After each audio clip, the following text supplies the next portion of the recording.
عرب کے لوگ بے شمار خوبیوں کے مالک تھے۔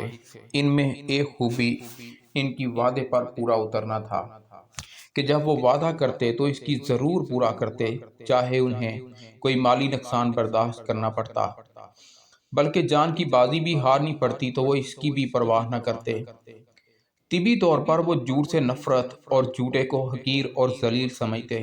اس طرح سچ بولنا ان کے نزدیک صفات محمود میں تھا، اور سچے آدمی کی تعظیم و تکریم کرنا ان کا قوی شعار تھا۔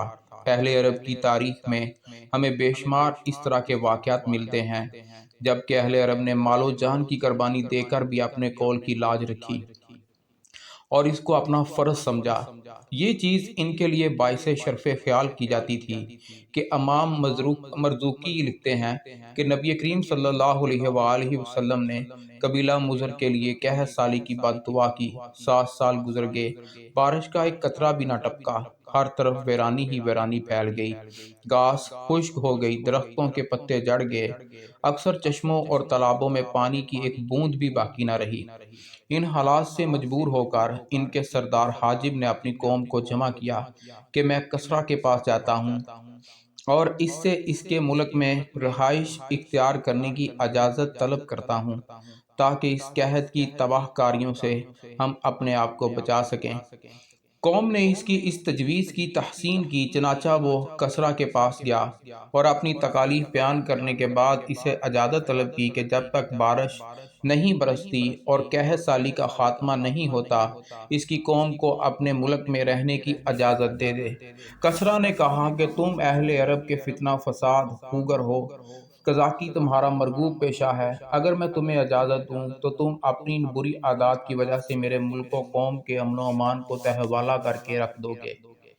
حاجب نے کہا کہ میں اس کی ضمانت دیتا ہوں، جب تک میری قوم تیرے ملک میں سکونت پذیر رہے گی اس قسم کی کوئی نازیبا حرکت نہیں کرے گی۔ کسریٰ نے کہا، اس بات کا کوئی ضامن ہے کہ تم اس وعدہ کو پورا کرو گے؟ حاجب نے کہا، میں بطور ضمانت اپنی کمان تمہارے پاس رہن رکھتا ہوں۔ جب وہ کمان لے کر آیا تو اس کو دیکھ کر اہل دربار ہنس پڑے، لیکن کسریٰ نے کہا، ہمیں منظور ہے، تم یہ کمان لے لو۔ چنانچہ جتنا عرصہ حاجب اپنی قوم کے ساتھ وہاں رہا، قوم کے ہر فرد نے اپنے سردار کے اس قول کا پاس رکھا۔ حاجب کی موت کے بعد بنو مضر بارگاہ رسالت صلی اللہ علیہ وآلہ وسلم میں حاضر ہوئے، اپنی غلطیوں کی معافی مانگی، التماس کیا کہ حضور ہمارے لیے بارش کی دعا فرمائیے۔ حضور صلی اللہ علیہ وآلہ وسلم کی دعا سے موسلا دار بارشیں شروع ہوئی اور ان کا ویران علاقہ پھر سرسبز و شاداب ہو گیا۔ مضر کا قبیلہ ایران سے واپس آ کر اپنے علاقہ میں آباد ہو گیا۔ حاجب کا بیٹا کسریٰ کے پاس گیا تاکہ اپنے باپ کی کمان اس سے لے آئے۔ کسریٰ نے اسے دیکھ کر کہا، تم وہ آدمی نہیں ہو جس نے میرے پاس کمان رکھی تھی۔ عطارد نے کہا، بے شک، لیکن جس نے کمان رکھی تھی وہ مر گیا اور میں اس کا بیٹا ہوں اور اپنے باپ کی کمان لینے کے لیے حاضر ہوا ہوں۔ چنانچہ کسریٰ نے وہ کمان اسے واپس کر دی اور اسے خلعت پہنائی۔ جب وہ بارگاہ رسالت صلی اللہ علیہ وآلہ وسلم میں حاضر ہوا تو اس نے وہ خلعت بارگاہ رسالت صلی اللہ علیہ وآلہ وسلم میں ہدیہ کے طور پر پیش کی، لیکن حضور صلی اللہ علیہ وآلہ وسلم نے اسے قبول نہ فرمایا۔ اس نے وہ یہودی کو 4000 درہم میں فروخت کر دی۔ یہ بات قبیلہ مضر کے لیے فخر کا باعث بن گئی۔